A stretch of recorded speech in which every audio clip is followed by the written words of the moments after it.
Hola a todos quienes se estén sumando. Muchísimas gracias por participar de este webinar. Vamos a comenzar en unos minutos, ¿sí? Muchas gracias por su participación. A todos los que se siguen sumando, vamos a comenzar en unos minutitos.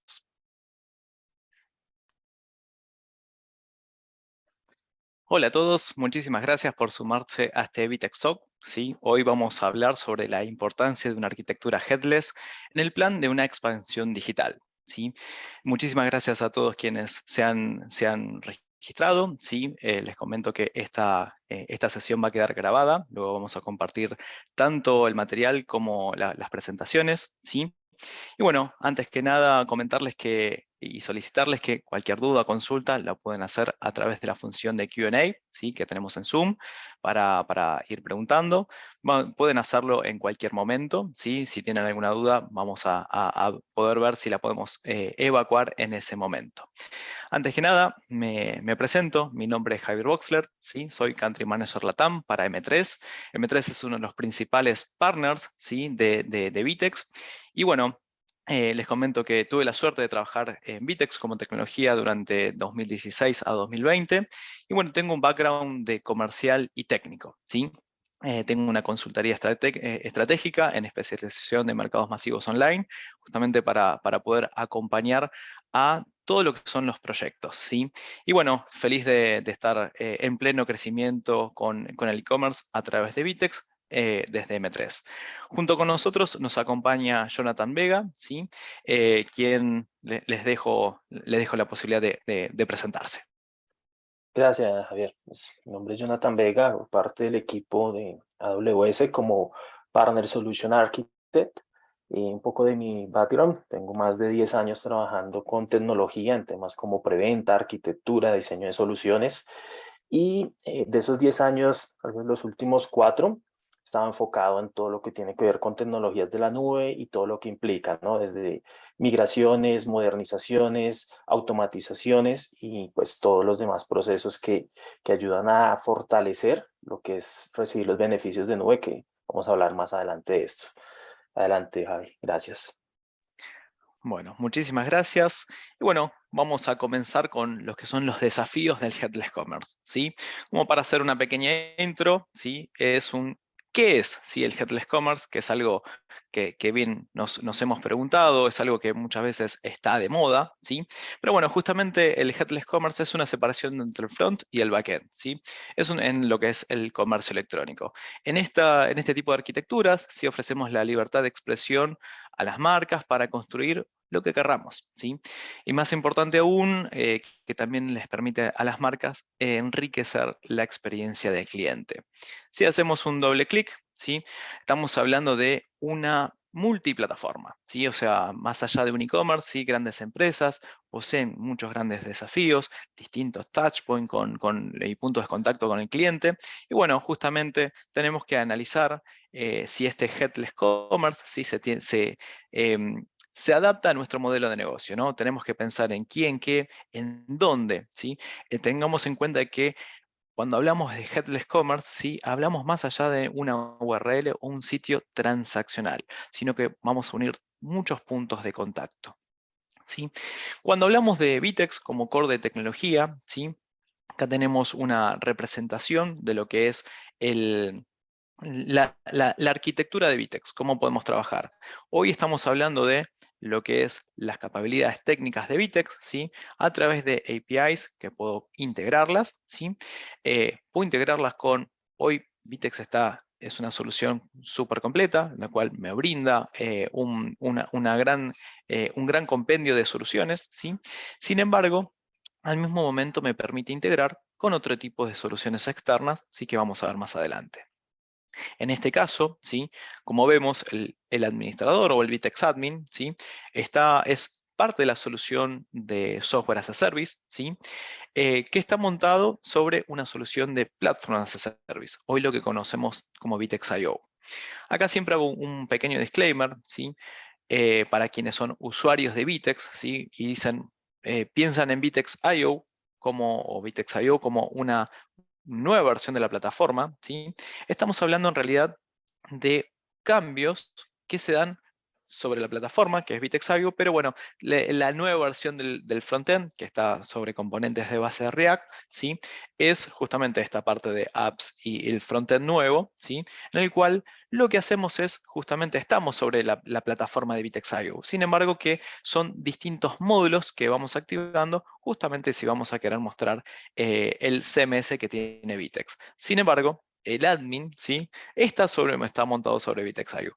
Es, a ver, decirle el frontend Vitex Storm Framework no es muy de mercadeo, vamos a decirlo, pero bueno, informalmente se conoce a esta versión de Vitex como Vitex IO, ¿sí? Sin embargo, bueno, esta primera capa de software, ¿sí? Es lo que nos permite en el día a día trabajar, manejar, que Vitex nos brinda deploys, ¿sí? Y al mismo momento, bueno, estamos trabajando sobre una plataforma, ¿sí? Sobre una solución PaaS, Platform as a Service, en el cual es serverless, ¿sí? Que después vamos a hablar sobre eso. Es low code el hecho de que nos permite codear, generar aplicaciones o necesidades que tengan nuestros requerimientos de negocio, ¿sí? Y al mismo momento, ¿sí? Vitex es una solución DaaS, es un Data as a Service, ¿sí? Es lo que los usuarios de Vitex, ¿sí? Conocemos como Master Data. Es justamente la base de datos interrelacional que tiene Vitex, ¿sí? La cual nos permite crear entidades, campos, no depender de servicios externos, ¿sí? Sino que está justamente todo sobre una misma arquitectura. Y tampoco tengo que pensar en salir en adquirir algún tipo de servicio o servidor externo, ¿sí? Sino que en el caso que yo necesite customizar algún tipo de servicio, ¿sí? Lo puedo hacer, o por ejemplo algún tipo de tabla, lo puedo hacer en el mismo master data, ¿sí? Esa información también es replicable e interconectable con otros sistemas, por lo cual acá empezamos a ver un poco de lo que es la arquitectura de Vitex, que puede trabajar en distintas medidas. Más adelante vamos a hablar un poquito más sobre todo estas posibilidades y capacidades, pero sí es como que nos pongamos en contexto de cómo una herramienta como la que es Vitex, ¿sí? Nos permite también el crecimiento hacia el mundo de headless, ¿sí? Cuando hoy hablamos de lo que son componentes, ¿sí? O sea, justamente ese desacople que hacemos entre lo que es el front y lo que es el back, hablamos justamente del head, que es el hecho de la experiencia del usuario, todo lo que es el frontend, todos los puntos que voy a tener. Puede ser mi sitio, puede ser estar con una solución en redes sociales, podemos hablar de Internet de las cosas, ¿sí? Una app mobile y muchísimos puntos de contacto que tengo con el cliente. Ahora, cuando hablamos también de ese cuerpo, de lo que es una solución de e-commerce, ¿sí?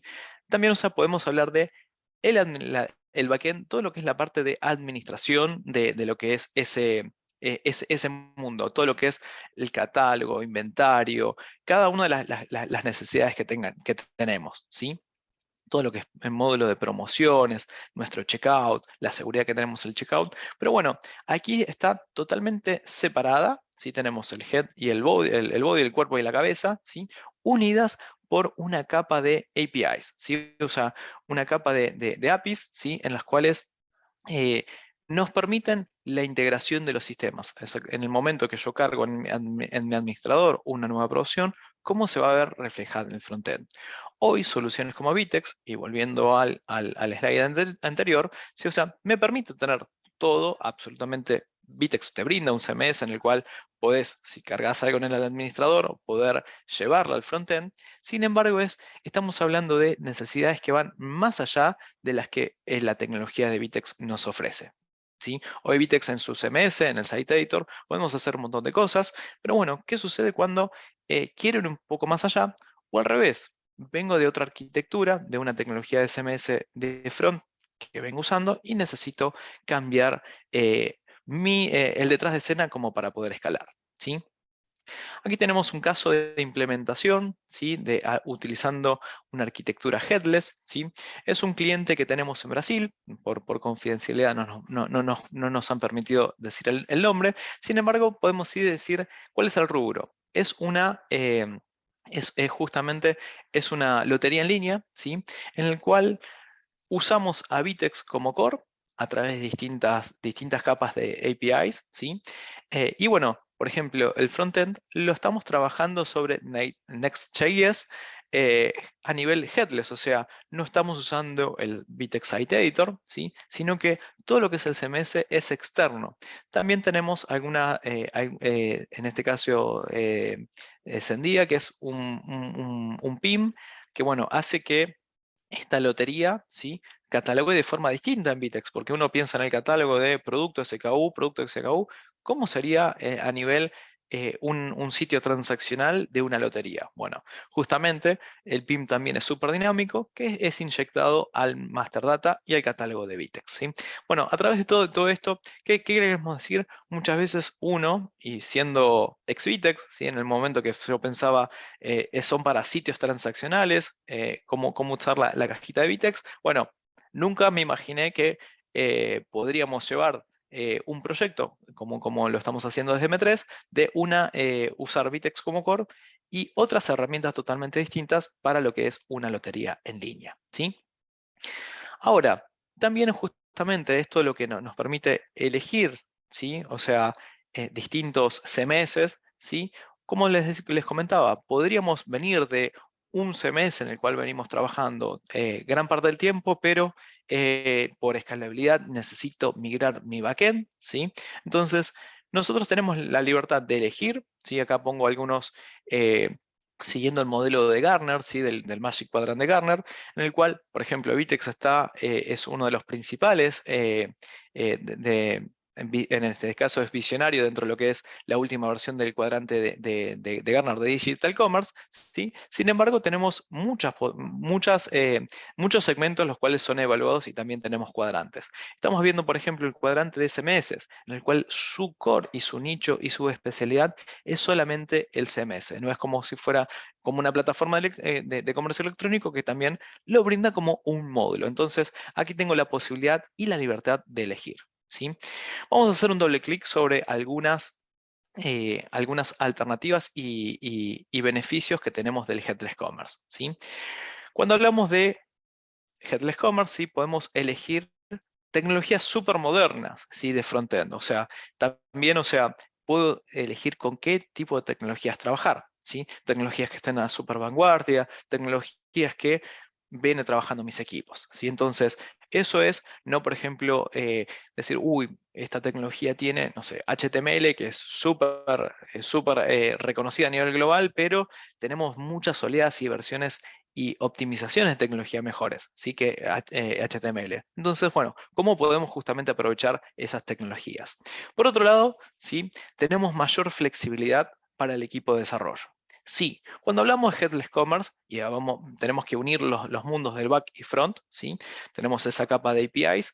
Bueno, alguien las tiene que unir. Y bueno, a través de eso también le brindamos flexibilidad a los equipos del detrás de escena, ¿sí? Para poder unir. ¿Por qué? Porque tengo documentación de los ambos lados y podemos unir según los requerimientos que tengamos dentro de punta y punta, ¿sí? Entonces, eso también nos da una nueva ventaja, que es el hecho de competitividad, ¿sí? Al tener back y front totalmente independientes, ¿sí? Podemos hacer cambios y actualizaciones muchísimo más rápidos. Porque vamos a suponer que yo elijo Vitex, ¿sí? Y elijo la versión de Site Editor. Perfecto. Bárbaro. Ahí, si Vitex no genera el componente, lo podemos generar nosotros como agencia, pero bueno, tengo una dependencia, ¿sí? Entonces, en el caso de poder elegir en cada uno de los mundos, tanto back y front, o sea, yo puedo también ser mucho más competitivo y tener actualizaciones muchísimo más rápido, en el cual nos podemos adaptar a el tiempo real, ¿sí? Por otro lado, ¿sí? Tenemos y siguiendo en concordancia con lo que venimos comentando, ¿sí? Las evoluciones independientes del backend, ¿sí? A ver, muchas veces tenemos requerimientos de front, ¿sí? Que son cómo medir la experiencia del usuario y demás, pero bueno, en el detrás de escena yo empiezo a tener lógicas cada vez más complejas, ¿sí? Multi-inventarios, promociones en distintos puntos de contacto con el cliente, puedo tener precios distintos en lo que es estos puntos de contacto, un catálogo cada vez más amplio. Y bueno, yo justamente puedo empezar a tengo las capacidades que en este caso me brinda Vitex, o bien la posibilidad de evolucionarlo por mi cuenta, ¿sí? Esto nos da el quinto beneficio, que es la independencia y la escalabilidad. Escalabilidad, a ver, podemos aprovechar todo lo que es el tráfico, los servidores que van a estar exclusivamente para lo que es mi front, ¿sí? Pero bueno, también, o sea, voy a tener servicios y escalabilidad en el detrás de escena, ¿sí? Entonces, cada uno de los momentos o de los flujos que tengamos con el cliente, ¿sí? Van a ser independientes y van a ser escalables, ¿sí? Tenemos flexibilidad, ¿sí? O sea, no dependemos de ningún core de tecnología, ¿sí? Como les decíamos, no generamos esa dependencia. Entonces tenemos mayor posibilidades y alternativas. Hablamos también de que tenemos seguridad. Muchas veces tenemos seguridad heredada, ¿sí? Por nuestros proveedores. Sin embargo, también podemos contar con distintos niveles de acceso, ¿sí? Por ejemplo, el equipo de mercadeo muchas veces no tiene que ver. A ver, por ahí tenemos que subir información para el blog y demás, y porque muchas veces puede llegar a ver cómo vienen mis ventas, puede llegar a tocar o editar sin que, si tenemos un permiso incorrecto, ¿sí? Puede llegar a tener algo, o bueno, también podemos tener un ciberataque, ¿sí? Y al tener dos tecnologías totalmente diferentes, podemos bloquear una sin que tengamos un compromiso de lo que es los datos, ¿sí? Que justamente es lo que muchas veces se pondera a nivel seguridad. Entonces, yo puedo tener un hackeo en mi front, un cambio, lo que fuera, ¿sí? Pero bueno, en el detrás de escena los datos están totalmente seguros, ¿sí? Por otro lado, apuntamos a la omnicanalidad total, ¿sí? Hoy, con un core tan bueno como es el de Vitex, ¿sí? Podemos sumarle distintos puntos de contacto. A ver, uno muchas veces cuando piensa en el comercio electrónico y demás, se imagina su sitio, su www, eh, en un sitio desktop, en un mobile, en una aplicación. Pero bueno, hoy cada vez tenemos mayores cantidad de puntos de contacto. Puede ser un tótem, puede ser por ejemplo, una Alexa, eh, que nuestra voz muchas veces puede ser un funnel de conversión. Entonces, cada uno de esos puntos, ¿sí? Los podemos suplir y podemos estar alineados con nuestra identidad de marca y llevar nuestro e-commerce o de la forma que nosotros queramos indicar, por ejemplo, en un smartwatch, ¿sí? Entonces, bueno, a nivel beneficio que venimos hablando también, es 100% integrable. A ver, el headless sí justamente apunta al hecho de las integraciones, ¿sí? Y apuntamos justamente a todo lo que es 100, pero 100% integrable. Mientras lo podemos unir, no existe capa de front y back que no podamos aprovechar. Pero bueno, no todos son beneficios, ¿sí?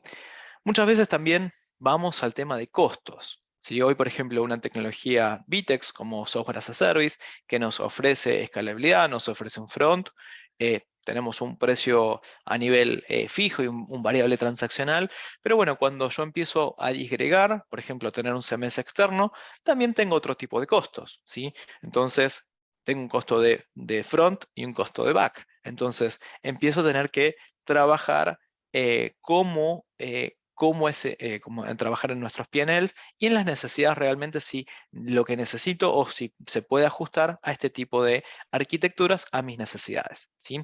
Entonces, también tenemos una cuestión de costos, que me voy al tercero, que es del equipo de IT, que cada vez tenemos perfiles más puntuales, ¿sí? Por otro lado, como desventajas, según el tipo de arquitectura o CMS que elijamos, sí tenemos menor o mayor independencia del equipo de marketing, ¿sí? Entonces, o de mercadeo, ¿sí? Muchas veces requerimos algunas modificaciones o cuestiones que tiene que hacer el equipo de marketing y por ahí a veces depende, según la tecnología que elijo, del equipo de IT. ¿Sí? Entonces, si lo puede hacer de forma directa, si requiere codificación, si no, si tiene un editor que sea o lo que es un CMS mucho más friendly, ¿sí? Y por otro lado, empezamos a hablar de la arquitectura de software. O sea, mis perfiles cada vez son mucho más técnicos, ¿sí? Por lo cual tenemos que tener gente que esté alineada a lo que es arquitecturas y a los tiempos, ¿sí? O sea, a los tiempos que para desarrollar una arquitectura, o sea, por ejemplo, tenemos un Vitex que ya viene todo construido, así como una solución SaaS, pero bueno, si yo quiero integrar un CMS externo, voy a tener que integrar esas APIs y eso también nos puede pegar en nuestro P&L. ¿Por qué? Porque mantener unos equipos sobre cierto tiempo y demás también nos puede llegar a impactar en nuestra estructura de costos. Pero bueno, más allá de hablar, de hacer un pequeño overview sobre lo que es el mundo de headless, ¿sí? Vamos a entrar a las entrañas de lo que es AWS, ¿sí? Y bueno, a través de esto le paso la posta a Jonathan para que nos explique el detrás de escena de cómo lograr este tipo de arquitecturas. Perfecto, Javier, pues muchas gracias. Voy a compartir acá, modo presentación, perfecto. Bueno, y digamos que esta parte de la sesión está enfocada en las APIs, como bien lo mencionabas, pero antes un poco de contexto, ¿no? De por qué es tan importante las APIs en este mundo, ¿no? Entonces, acá algunos datos rápidamente, y es el primero, creo que todos lo tenemos claro, todos lo vimos, y es el aumento de transacciones virtuales o de e-commerce o de web stores que el COVID aceleró, ¿no? Se vio obligada, el mercado se vio obligado a volcarse hasta ese medio y ya una vez que se volcó, pues los usuarios difícilmente quieren devolverse, ¿no? Por el contrario, es un mundo en crecimiento. Y vemos en segundo la omnicanalidad. Entonces, no solamente es el hecho de que yo pueda pedir y que me hagan el delivery, también tomo mucho auge lo que vemos acá, BOPIS, es decir, que yo pueda crear mi orden y pasar a recoger. Yo lo que no quiero es tener que ir a seleccionar los productos, hacer filas, sino quiero pasar y ya recoger mis productos ya organizados en mi bolsa, en mi caja, sin ningún problema. Y que esas transacciones yo las pueda hacer, vamos acá, en esa omnicanalidad, ¿no? Que yo lo pueda hacer desde mi teléfono, desde mi tablet, desde mi laptop, desde cualquier dispositivo, que yo tenga acceso a Internet, me facilitaría eso, ¿no? Y también algo que se notó, y vemos acá, sobre todo en personas mucho más jóvenes, es que es curioso, ¿no? Vemos hoy herramientas de mensajería, donde el core es la mensajería, pero finalmente terminamos enviando audios, ¿no? Nos encanta enviar audios por facilidad. Entonces, esto también se ha visto en las compras, la necesidad tal vez de tener herramientas que me permitan a mí poder llamar, decir que quiero, que haya una transformación de eso a texto y que ese texto sea interpretado y pueda finalmente convertirse pues en una solicitud, ¿no? de un cliente.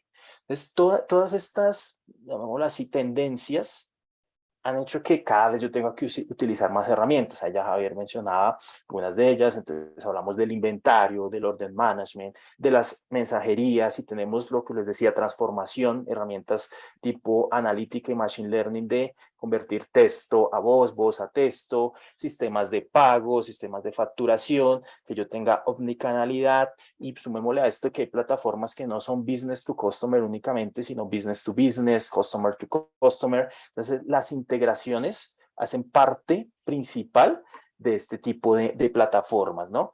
Y una parte principal de lo que hablamos es integración. ¿Cómo yo hago para integrar esto? ¿Cómo hago para que sea en tiempo real o lo más cercano a tiempo real y que pues me permita tener todos mis sistemas integrados? Porque si vemos esta arquitectura ahí de ejemplo, pues podemos ver como una especie de caos, ¿no? Que decimos, uy, ¿y ahora cómo hago para integrar todo eso? Si bien existen varias herramientas de integración, podemos hablar de colas de mensajería, de mensajes de comunicación, de componentes de integración tipo bus de integración o apps de integración.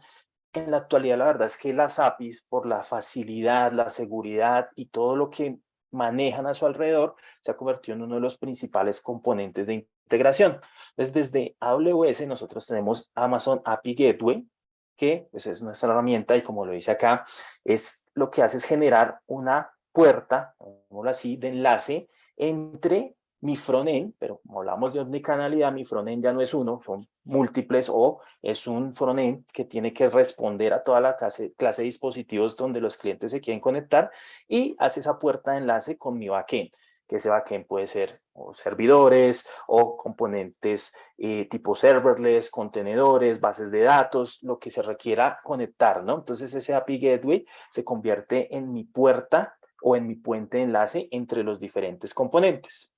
Entonces, pues simplemente para aterrizar acá, cuando hablamos de API, hablamos de Application Programming Interface, que básicamente, como lo dice acá, es yo de alguna manera expongo mi información de mi backend o mi lógica, porque ya podemos pasar también funcionalidades sin exponer el backend directamente. Es decir, el cliente hace una solicitud, esta API hace la intermediación entre el web server o el servicio que esté en backend, base de datos, mediante esa interfaz envía una respuesta a este cliente. Entonces, ahí vemos cómo hay varios ejemplos, ¿no? Si yo voy a hacer una compra en línea, entonces yo hago una solicitud de un producto, normalmente esa API va a tener varias comunicaciones atrás en el backend, ¿no? Puede pasar por el inventario para verificar si está la unidad, carrito de compras y todo lo que pues requiere un proceso como este y finalmente envía una respuesta, pero el cliente pues nunca tiene contacto con los servidores. Esto, pues, en temas de seguridad, por ejemplo, en temas de administración,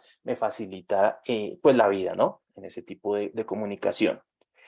Y una parte importante de la solución que nosotros tenemos es Amazon API Gateway, es que es una solución totalmente gestionada, lo que llamamos hoy en día serverless.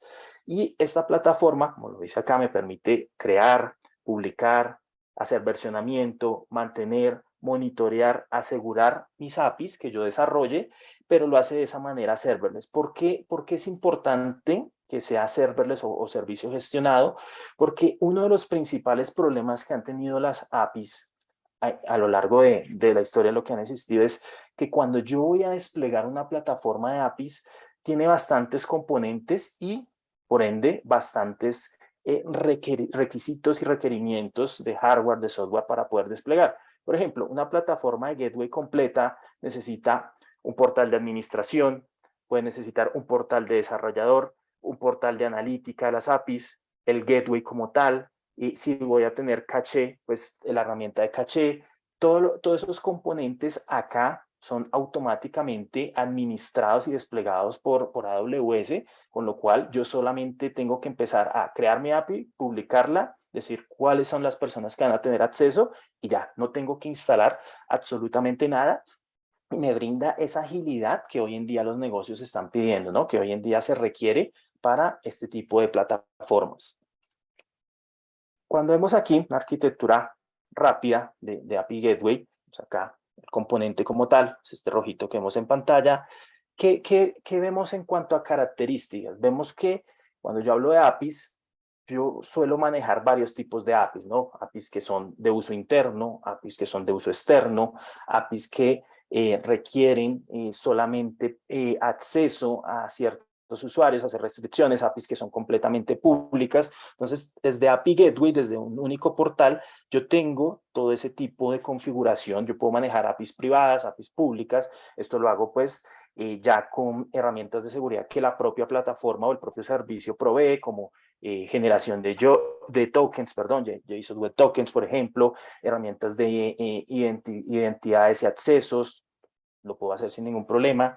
Y una parte importante, cuando hablamos de API, o una de las consultas que se hace, bueno, pero yo tengo mis APIs, mi API la va a consumir cerca de 100,000 personas por hora, por día, es si eso va a estar en la nube, y yo me dice que, por ejemplo, mi data center más cercano puede ser North Virginia, ¿cómo hago para garantizar esa velocidad en el contenido y cómo puedo hacer para que los usuarios puedan hacer transacciones más rápido? Entonces, dentro de las funcionalidades se encuentra el API Gateway Cache y este puede ser colocado en los puntos de distribución o los edge point que se encuentran distribuidos en todo el mundo. Actualmente ya son cerca de 400 edge point que tiene Amazon en todo el mundo y esto hace que yo pueda, basado en mis políticas, configurar cuánto tiempo puede permanecer un llamado API en caché y en qué puntos de la distribución los puedo dejar, por ejemplo.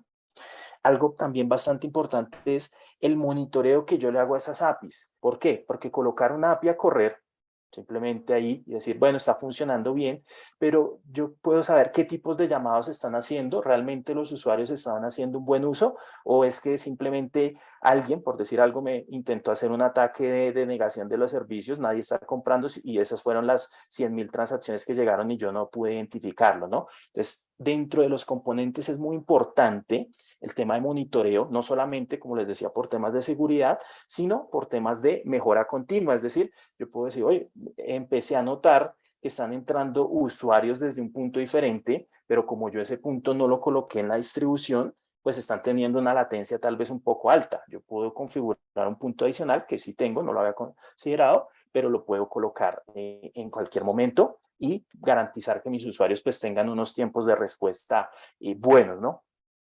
Y finalmente, la parte de los backends, API Gateway, pues una plataforma serverless, me permite la integración no solamente, como vemos ahí, con puntos finales que estén en AWS, pueden ser puntos que estén en AWS, que sean tecnologías serverless, que sean tecnologías convencionales, es decir, un servidor, pero también puede ir a mi instalación, es decir, si yo tengo un servicio que por algún motivo no quiero migrarlo a la nube o no puedo migrarlo a la nube, pero mi plataforma de API sí la despliego en nube, pues API tiene puede garantizar esa conexión a mis servicios on-premise, ¿no? Lo cual pues es bastante útil porque a veces pensamos que estas plataformas que son en nube funcionan solo para componentes en nube. No, la verdad es que funciona para todos mis componentes que yo desee integrar. Algo también muy importante es cuando las empresas comienzan a trabajar con APIs, algo que se suele pensar es, bueno, ¿yo qué tipo de API voy a manejar? Ah, todas mis APIs van a ser HTTP o todas mis APIs van a ser REST. Pero resulta que cuando hablamos de omnicanalidad, hay muchos requerimientos que requieren diferentes tipos de APIs. Por ejemplo, ahorita hablábamos cuando un usuario está haciendo una solicitud, voy a comprar este ítem, eso por debajo pasa por el carrito de compras, y revisión del inventario, pues una API tipo HTTP o REST me puede servir porque pues me funciona para hacer solicitud, respuesta. Pero ¿qué sucede si dentro de ese proceso yo tengo un inconveniente y necesito comunicarme con el chat, la mensajería del soporte que está ahí ayudando y decirle, no, mira, tuve un problema cuando estaba tratando de comprar este producto? Si yo manejo las mismas APIs en herramientas tipo mensajería, no quiere decir que no lo pueda hacer, pero imagínate cada vez que yo escribo un mensaje, me responden, escribo un mensaje, me responden, escribo un mensaje, me responden, tener que hacer una consulta, respuesta, pues para eso existen otro tipo de APIs, se llaman WebSocket, que como dice acá, me garantiza un canal de comunicación de dos caminos bidireccional, que es de larga vida en la comunicación, es decir, la sesión se abre cuando empieza el chat y hasta que no se termina la comunicación, no se cierra y obviamente me guarda estado de esa comunicación, muy diferente a las APIs normales o a las APIs HTTP. Y en un tipo de plataforma omnicanalidad yo requiero este tipo. Entonces, si hablamos otra vez de plataformas convencionales, cuando yo implemento mi plataforma de APIs, pues tendría que tener soporte para más tipos de APIs, mientras que acá de caja, API Gateway te soporta cualquier tipo de API que tú quieras colocar, desarrollar y publicar. Entonces, es bastante importante. Entonces, ahora que ya tenemos el contexto de las APIs, que estamos viendo, ya entiendo un poco más este diagrama y cómo yo puedo empezar a hacer esta integración entre los diferentes sistemas, cómo yo puedo garantizar comunicación desde todos los canales y pasar por todas mis herramientas y tener una única sincronía y ver que las APIs pues vienen a cumplir con ese papel. Vamos a ver dentro de esa arquitectura que veamos allá, que de todas formas es súper grande, cuáles son los principales casos de uso, ¿no? que tienen las APIs. Entonces, el más popular, sistemas de pago, es decir, si yo tengo mi e-commerce y hoy en día, como hablamos de esa omnicanalidad, los usuarios generalmente no les gusta que yo le ofrezca, no, mi opción de pago es esta y no hay más. No, hoy en día los usuarios quieren usar o tarjeta de crédito, o plataformas pasarela de pagos, incluso ya hay quienes quieren pagar con cosas como Bitcoin. Entonces, ¿yo para qué o cuánto esfuerzo me genera a mí crear todas esas pasarelas, todas esas plataformas de pago si hoy en día ya existen y las puedo consumir? O por el contrario, si yo la puedo desarrollar y ofrecerla a terceros para que hagan uso de ellas, ¿no? Entonces, esos sistemas de pago me facilitan la vida cuando yo estoy haciendo mi aplicación y digo, bueno, el componente de pago, ya tengo en el mercado, veo que están estos diferentes pasarelas de pago, simplemente ellos tienen las APIs públicas en un portal de desarrollador y yo puedo hacer ese uso, obviamente, con algún precio, algunas sí son de uso gratis, ahí lo veré, pero me garantiza que yo pueda ofrecerle a mis esas opciones de pago. Integraciones, como lo decía Javier al inicio, muchas veces requerimos integrar sistemas de diferentes tecnologías, de diferentes proveedores, hablamos de arquitecturas híbridas, arquitecturas multinube, entonces las APIs son un camino seguro y fácil para hacer integración entre esos diferentes sistemas que yo necesite y garantizar esa comunicación entre todos los sistemas como tal. Acá un punto importante, hablamos de desarrollo de APIs, pero también desarrollo de aplicaciones, es algo que ya mencionaba. Cuando yo creo APIs, vamos a volver al caso de la pasarela de pago, o yo estoy creando una API que es una aplicación de mapas, generalmente esas APIs pueden ser compartidas para reusar en otras aplicaciones. Entonces, algo importante que he tomado hoy en día es cómo yo puedo compartir esa API, que no sea como, uy, voy a compartir el código, voy a compartir eso, no, sino tener un propio portal donde yo publique las APIs con los diferentes métodos que soporta, es decir, si es una API tipo REST o HTTP, entonces, no, esta API está diseñada de esta manera y soporta los métodos GET, POST, PUT, OPTIONS, los métodos DELETE, los métodos que se requieran y cómo los desarrolladores, no de APIs en este caso, sino de aplicaciones, pueden tomar esa API que yo creé para embeberla en sus aplicaciones, ¿no? Entonces, esto pues ayuda de manera interna a reutilizar recursos y de manera externa a poder monetizar las APIs, que es otro concepto que pues tiene bastante auge y ya vamos a ver. Mensajería, ya lo hablábamos, no existe plataforma de omnicanalidad, sino hay mensajería, es necesario comunicarse con los usuarios para poder resolver dudas, resolver problemas. Entonces, cualquier tipo de mensajería hoy en día, ya vemos que no solamente se ofrece en un portal web el chat que yo tengo ahí y se abre la ventanita, sino que ya hay integraciones con herramientas tipo WhatsApp, tipo Facebook Messenger, que los usuarios les gusta usar y prefieren ser atendidos por esos canales, ¿no? De las APIs me garantizan de manera segundo esto. Ofertas. Algo también que ha tomado dentro de las APIs es cómo yo puedo con mis asociados de negocio integrar a mis usuarios para ofertas. Por ejemplo, yo soy una compañía que está ofreciendo diferentes productos, pero dentro de esos productos veo que los usuarios están comprando elementos para viajar. Entonces, si uno de mis asociados es una agencia de viajes o es una aseguradora de viajes, pues yo puedo ofrecerle mediante esas APIs promociones al cliente, ¿no? Promociones al usuario final para que pueda de una vez a un solo clic poder ver esas promociones que están ofreciendo y, ¿por qué no? Tal vez adquirir algún producto, ¿no? Esto súper rápido lo mencioné al principio. La idea de las APIs es que puedan ayudarme a soportar mi negocio, sea cual sea él, sea business to business, customer to customer, cualquier tipo de integración. ¿Por qué? Porque pues ellas son las que de manera segura me permiten la comunicación entre todos los involucrados, sin poner en algún momento el riesgo de seguridad. Monetización de las APIs. Entonces, aquí lo que les hablaba, cuando yo creo una API que puede llegar a ser de consumo masivo, de consumo público, el ejemplo más popular creo que todos hemos conocido es las APIs de Google Maps. ¿Por qué? Porque cuando yo creo una aplicación que requiere mapas, pues crear una aplicación de mapas creo que sería súper costoso y súper laborioso, pues hoy en día, por ejemplo, Google Maps ofrece reutilizar su servicio, consumo a través de APIs, y esas APIs me cobra o por uso o por hora, según el plan, yo decido cómo monetizar y a los diferentes usuarios que las consumen. Por ejemplo, las diferentes plataformas donde yo solicito hoy en día servicios de transporte, la mayoría de ellas consumen los servicios de Google Maps y pagan por ese uso, pero no tienen que ponerse a crear su propia aplicación de mapas desde cero, lo cual pues habilita que ese desarrollo sea mucho más rápido y que yo pueda ofrecer mi aplicación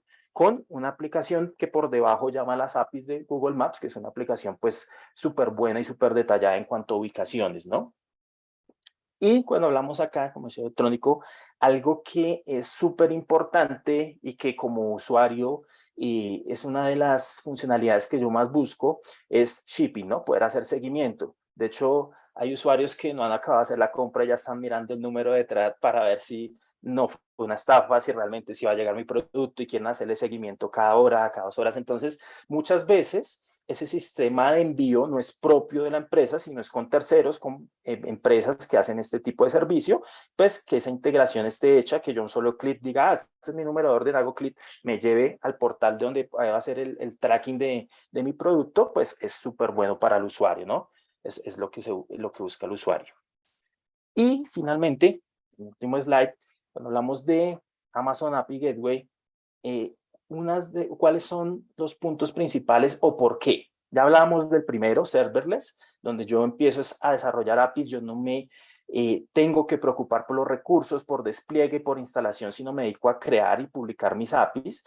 Y además que sea serverless me ayuda también a que esa capacidad de uso sea responsabilidad de AWS. Es decir, que si en este momento yo tengo 10 llamadas a esa aplicación, pero a la siguiente hora tengo 100.000 o tengo 1.000.000, no me tenga que preocupar por la capacidad, porque la capacidad la provee automáticamente AWS y yo pago simplemente por esos consumos. Entonces me desligo de esa capacidad. Throttling es algo que se usa muy en día, hablamos tal vez de consumos de APIs. Si yo quiero regularlo, si yo quiero ver cuántas transacciones autorizo por hora, por día, por semana, si la quiero hacer específico, es decir, como que por usuario yo permito que hagan esta consulta máximo 10 veces por día o por hora, pues que yo pueda manejar y crear esas reglas en mi sistema para garantizar que mis APIs pues van a tener un uso responsable, lo puedo hacer. La parte de caching o caché es vital cuando hay APIs que son de consumo frecuente y que tienen bastante consumo, pues tener caché para que no tenga que ir hasta un punto final a obtener la información es bastante importante. Autorización y API Keys, entonces lo hablábamos, se pueden colocar métodos como herramientas de identidad y acceso, tokenización, doble factor de autorización, ver quiénes tienen acceso, cómo lo garantizo, todo lo que tiene que ver con seguridad. Y obviamente dentro de AWS ofrecemos servicios adicionales en este caso, ¿no? Un ejemplo, son consultas HTTP. Mi API Gateway es de caja integrable con otro servicio que tenemos que es el WAF, el Web Application Firewall, que puedes crear una capa adicional y aparte tener pues seguridad desde el inicio, ¿no? También pues soporta cifrado de la información tanto en tránsito como en reposo que esté en API, es decir, la que está en caché o la que está viajando desde el frontend hacia el backend, puede tener ese tipo de cifrado. Planes de uso también se parecía un poco al throttling, pero más en este caso como para garantizar el acceso, por ejemplo, a los desarrolladores de apps, cómo van a usar mi API para desarrollar ya. Entonces, yo cómo cobro eso, cómo son los planes de uso, si es por llamado, si es por hora de servicio. Entonces, me permite gestionarlo desde la propia plataforma. Y el último, también volviendo a algo que les mencionaba, el Request Response Mapping, es cómo yo garantizo ese seguimiento de las transacciones. Es decir, no solo monitoreo, sino ya observabilidad. Es decir, que yo pueda saber que si una transacción empezó desde el dispositivo X de este usuario, fue a mi página web, desde ahí entró al API y qué pasa después, a dónde va esa transacción, fue al inventario, fue al orden management, fue a la base de datos. Tener un mapeo completo de cada transacción de usuario me ayuda no solamente a tener auditoría de cómo estaba hecho mi portal y cómo puedo pues hacer seguimiento a esas órdenes, sino también en caso de que haya un problema con un componente, pues ya tener la causa raíz y dónde se presentó, ¿no? Entonces, eso me ayuda en ese punto. Y hasta aquí estaba mi presentación. Voy a dejar de compartir. Permítanme acá. Bueno, súper interesante, Jonathan. También porque es el detrás de escena y todo lo que muchas veces uno tiene que pensar o estipular cuando también va a integrar sistemas, ¿no? O sea, bueno, hablábamos de las APIs, un core, contra qué lo querés integrar, pero bueno, justamente en todo lo que sucede en el medio, ¿no? Es lo que AWS nos brinda, ¿sí? Y que tenemos que tener en cuenta, o sea, en el momento de la arquitectura. Por eso justamente pensamos en perfiles que son un poquito más técnicos y bueno, muchas veces también cómo podemos avanzar. ¿Sí? Acá Alejandro nos hizo una pregunta mientras era tu charla, ¿sí? Que que bueno, también se va a unir a lo que vamos a presentar, ¿no? Dice, cuando veíamos las ventajas y desventajas del headless, nos preocupan las desventajas estén en costos y tiempos. Cómo los beneficios del headless compensan las desventajas de cara a los clientes en en la operación. Bueno, vamos a retomar justamente la presentación. Y bueno, también en el momento de, ¿no? O sea, uno viene pensando, ¿no? De todo lo que son mis necesidades, cuáles son las ventajas, desventajas. Sí, en el momento de que tengo que pensar cómo migrar, bueno, tenemos que enfrentarnos con en los siguientes puntos a tener en cuenta, ¿sí? ¿Qué dolores poseo realmente? ¿Dónde me está molestando? ¿Sí? ¿Es en la escalabilidad del front? ¿Se me cae el sitio? ¿Las APIs justamente no escalan? ¿Dónde justamente qué es lo que realmente, qué dolor poseo? Porque muchas veces, a ver, yo puedo cambiar un auto, ¿sí? Un vehículo, un carro de uno a otro, pero si yo no sé manejar, el problema lo voy a seguir, ¿sí? O sea, el dolor que tengo es que tengo que aprender a manejar, ¿sí? Para no chocarlo o no ver la necesidad. Pero bueno, en ese caso es realmente pensar ¿en dónde están mis dolores? Están, por ejemplo, en el front, que es un, no sé, vamos a ponerle que es un enlatado y no puedo justamente hacer absolutamente nada, que las plantillas son las que me brindan mi tecnología y no puedo tocar nada, o están justamente en el back, que muchas veces, por ejemplo, a través de Vitex y a través de todo lo que son los servicios heredados de AWS, ¿no? Es lo que me permite en la escalabilidad, omnicanalidad y demás. ¿Por qué? Porque muchas veces tengo una limitante misma dentro de lo que es la tecnología, ¿sí? Y ahí justamente tenemos que hacer un doble clic tanto en las funcionalidades que poseo y necesito del back, como en funcionalidades de front, ¿sí? ¿Por qué? Porque si de repente yo digo, yo en verdad en mi vida voy a estar en un tótem o pensar en Internet de las cosas o en una smartwatch o lo que fuera, y bueno, realmente por ahí headless no es lo que te conviene, ¿sí? Y también algo no menos importante es qué equipo tengo o qué equipo deseo tener de lo que es IT. ¿Sí? En muchas veces, si por ejemplo nosotros como agencia M3 es un equipo extendido de e-commerce y de IT. ¿Sí? O sea, nuestros desarrolladores son bajo la demanda de lo que tiene y busca nuestro cliente. Entonces, cuando hablamos justamente de tiempos y costos, ¿sí? Es, por ejemplo, los costos, quiero tener un gran equipo. De repente, es mi core business o sea, pensar en tecnología, o de repente, por ejemplo, he conocido grandes retailers que de repente eh, es como que yo tengo 100 desarrolladores in-house. Buenísimo, pero bueno, ¿qué porción de tu P&L equivale tenerlos in-house o de repente es qué, o sea, o qué venta o qué crecimiento constante tenés que tener como para poder hacer la manutención de todos esos perfiles, ¿sí?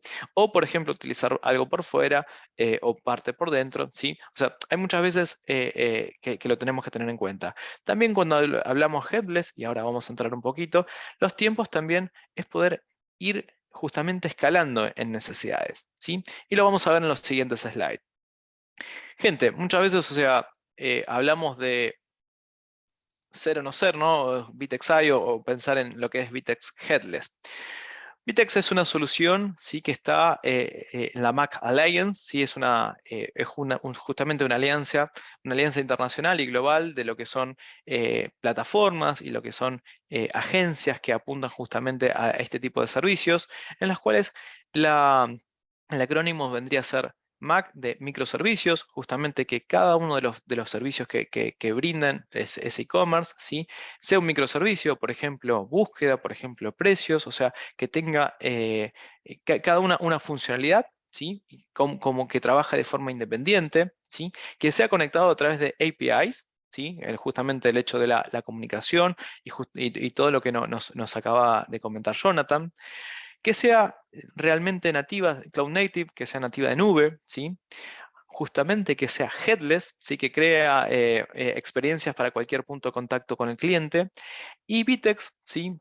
Al ser una solución PaaS y también darle la posibilidad a su ecosistema que pueda desarrollar, le agregó un low code, ¿sí? Bueno, justamente poder crear experiencias, ¿sí? Comerciales de aplicaciones adaptadas al modelo de negocio. Justamente Jonathan nos habla de B2C, B2B, de C2C. el modelo de negocio que realmente quiera, Vitex te lo permite trabajar. Y a través de los tiempos, ¿sí?, y costos, acá podemos utilizar, acá vemos una gráfica en la cual acá abajo tenemos a todo Vitex, ¿sí?, dentro de los distintos módulos, y tenemos, por ejemplo, un front que estamos utilizando el 100% de las capacidades y componentes que tenemos en Vitex, ¿sí? Pero, por ejemplo, en el segundo, ¿sí?, en el segundo caso, tenemos un sitio transaccional que toda la navegación no está en Vitex, pero sí, por ejemplo, está todo lo que es el checkout. Entonces, ahí podemos hablar, Alejandro, también que fue muy buena tu pregunta, el hecho de los tiempos y costos. Yo puedo, por ejemplo, elegir una tecnología que también me permita con el tiempo la escalabilidad. ¿Sí? Primero comenzar a ser transaccional, al tener un muy buen time to market, ¿sí?, justamente poder tener un revenue. Y bueno, después cuando realmente mi modelo de negocio lo necesite, ir justamente usando cada uno de los componentes que nos brinda Vitex. En este ejemplo, utilizamos el checkout. ¿Por qué? Porque no quiero mantener lo que es seguridad, no quiero tener el problema de tokenización, justamente desarrollar las integraciones con medio de pago, como comentaba Jonathan, ¿sí? Y en el tercer caso, realmente no utilizo las APIs o microservicios que son nativos de Vitex, sino que los empiezo a construir, ¿sí? O sea, yo tengo documentación y digo, bueno, yo del checkout necesitaría esto, no lo que Vitex me brinda por defecto, ¿sí? Entonces, a través de eso, también es tiempo y dinero. ¿Por qué? Porque muchas veces eh, pensamos en, bueno, tengo que migrar toda la tecnología. No, puedes justamente con el tiempo ir faseándolo y ir absorbiendo esos costos sin tener que, por ejemplo, migrar de tecnología, ¿sí?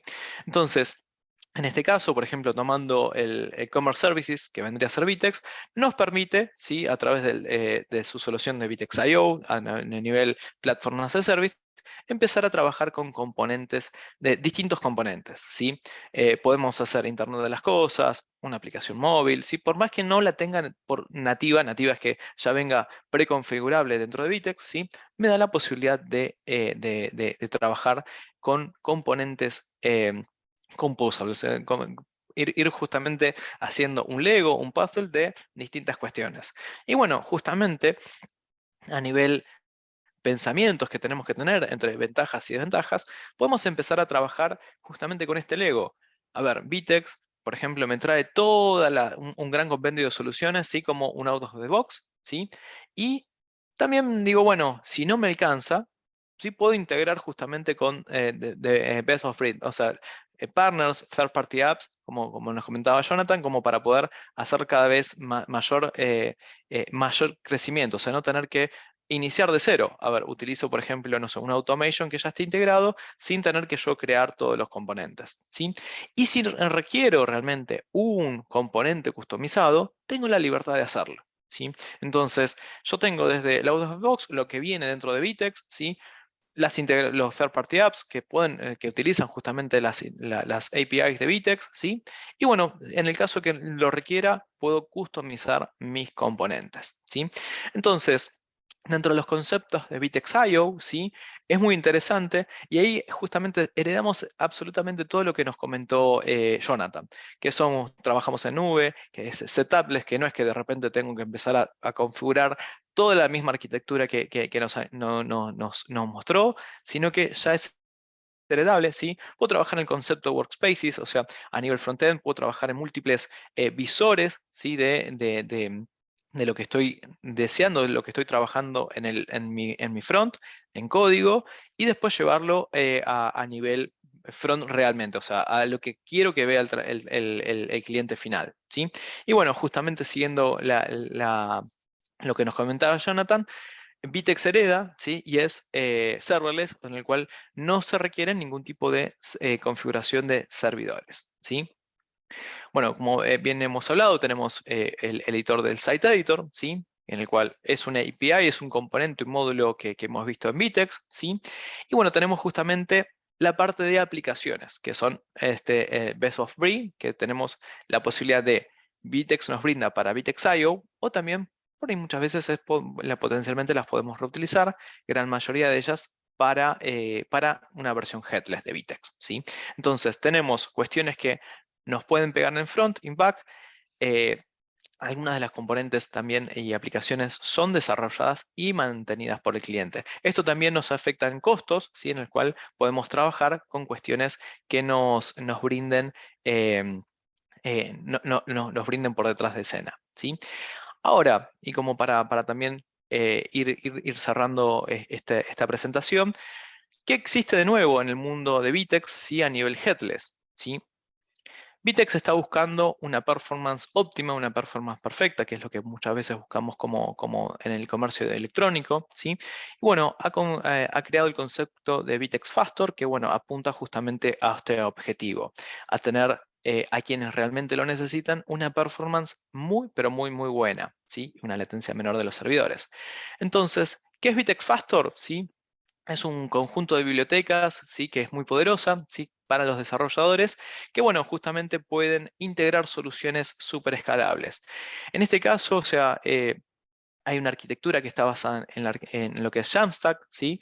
Que nos permite integrarnos con un CMS de Vitex o CMS que estén integrados a la plataforma Jamstack, ¿sí? Tener mejor inteligencia de negocio a través de Analytics o G4, ¿sí? Google Tag Manager. A nivel SEO tiene una gran compatibilidad con lo que es Google Rich Result, por lo cual nos postulan de forma mejor nuestros resultados, ¿sí? Tenemos distintas cuestiones que también apuntan. Por ejemplo, nosotros estamos trabajando como M3 a un cliente, ¿sí? Que mantiene 17 millones de SKUs, ¿sí? En lo que es la plataforma, por lo cual requiere una latencia y una estabilidad muy, pero muy, muy buena. Si tenemos que hacer un doble clic sobre lo que es Jamstack, ¿sí? Es justamente la evolución y aplicada al comercio electrónico digital, ¿sí? Que es JavaScript, APIs y Markup, ¿sí? Entonces, todo lo que es esta arquitectura headless de Vitex, ¿sí? Nos permite también puedo elegir el CMS que va a venir por defecto por Vitex o alguno dentro del ecosistema que esté dentro de Jamstack, ¿sí? Entonces, nos permite integraciones, nos permite trabajar de forma muchísima más ágil para nosotros, para nuestras agencias o bien para los equipos de IT y desarrollo, ¿sí? Por otro lado, podemos justamente integrarlos con servicios CMS externos, ¿sí? Como bien veníamos diciendo, si mi empresa toda la vida trabajó, por ejemplo, con Contentful, podemos integrarlo de forma directa, ¿sí? En este caso, voy a mostrar un mini video de lo que es un ejemplo con un CMS externo, ¿sí? Que yo puedo directamente trabajarlo de forma remota sin tener que depender de lo que hoy me brinda Vitex, ¿sí? O sea, puedo tener un drag and drop o elegir tener un drag and drop o tener distintos puntos de contacto que son lo que busco y deseo, ¿sí? También, o sea, todo lo que es el mundo apps va a estar disponible para lo que es Fastor, ¿sí? O sea, es parte de esa evolución de los third party apps. Y bueno, también viendo resultados, ¿sí? Cómo trabajan estos Vitex.io, Vitex Fastor y también Vitex Fastor a través de Next.js, que es otro tipo de tecnología, ¿sí? Que también podemos acoplar, siendo que las performances son muy buenas. En este caso estamos viendo promedios tanto de desktop como mobile, ¿sí? En ese caso, o sea, a quienes hoy son usuarios de Vitex, dicen, aún por ahí están en la versión de CMS Legacy, ¿sí? La primera versión de HTML, me dicen, aún no evalué migrar a Vitex.io y ya me hablan de una nueva versión.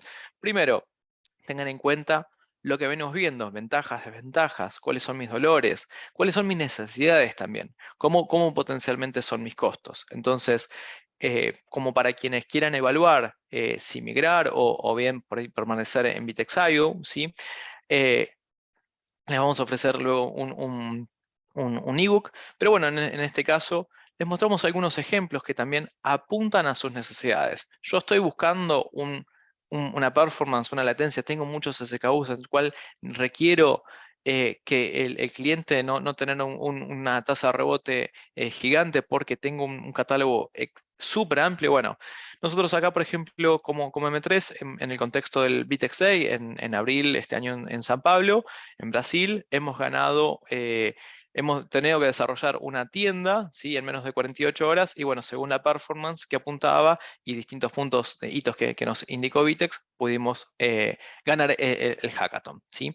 Pero bueno, también tenemos a casos también súper complejos como Marine Brasil, ¿sí? Que también hoy al ser un beta cerrado no todos podemos optar por un Vitex, ¿sí? Un Vitex Fastor, pero bueno, tenemos un Decathlon que también tiene oportunidades de mejora para poder seguir trabajando en una performance cada vez más óptima. Pero bueno, hay quienes realmente deseen ver y evaluar si migrar a Bitexai o pensar en Fastor, ¿sí? Los invitamos a descargarse este ebook, ¿sí? Y bueno, también poder evaluar realmente las necesidades, las libertades que nos brinda Vitex a través de su Site Editor, decir, bueno, yo no quiero tener ningún tipo de dependencia o directamente limitación y bueno, realmente pensar en el mundo headless, ¿sí? Entonces, como para finalizar y ser también trabajar con lo que es el tiempo, ¿sí? Agradecemos las preguntas que nos han realizado. Y bueno, Jonathan, también muchísimas gracias a ti por el tiempo, explicación del detrás de escena de lo que realmente vemos muchas veces reflejado en Vitex, ¿verdad? Que sí, no, gracias a ti y gracias a todos los participantes por el espacio, muy Bueno, amables. Jonathan, muchísimas gracias por tu participación. A todos quienes nos están mirando, agradecerles nuevamente su permanencia, ¿sí? Y bueno, en breve vamos a estar compartiendo las presentaciones. Mi nombre es Javier Boxler y bueno, desde el equipo de M3 les agradecemos que se hayan sumado y su participación. Hasta la próxima. Hasta luego.